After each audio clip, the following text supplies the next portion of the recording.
అందరికీ హాయ్ అండి. ఈ వీడియోలో వచ్చేసి ఎగ్ స్టఫ్డ్ బ్రెడ్ శాండ్విచ్ చూపించబోతున్నాము. దీనికోసం ముందుగా మనం ఎగ్స్ అయితే బాయిల్ చేసి పక్కన పెట్టుకోవాలి.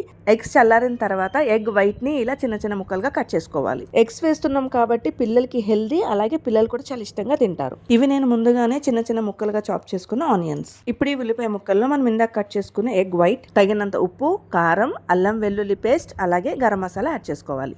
ఇవన్నీ కూడా ఎవరి టేస్ట్కి తగ్గట్టు వాళ్ళు యాడ్ చేసుకోవచ్చు. ఇవన్నీ ఒకసారి బాగా మిక్స్ చేసుకుని తర్వాత మనం పక్కన పెట్టుకున్న ఎగ్ యోక్ కూడా ఇందులో యాడ్ చేసుకోవాలి. ఇప్పుడు ఒక బ్రెడ్ స్లైస్ తీసుకుని దాని మీద ఈ మిక్స్చర్ని స్ప్రెడ్ చేసుకుని పైన ఇంకొక స్లైస్తో కవర్ చేసుకోవాలి. ఇప్పుడు నేను చూపిస్తున్న విధంగా 2 బ్రెడ్ స్లైసెస్ని కూడా దగ్గరికి ప్రెస్ చేసుకోవాలండి. అప్పుడే స్టఫ్ బయటికి రాకుండా ఉంటుంది.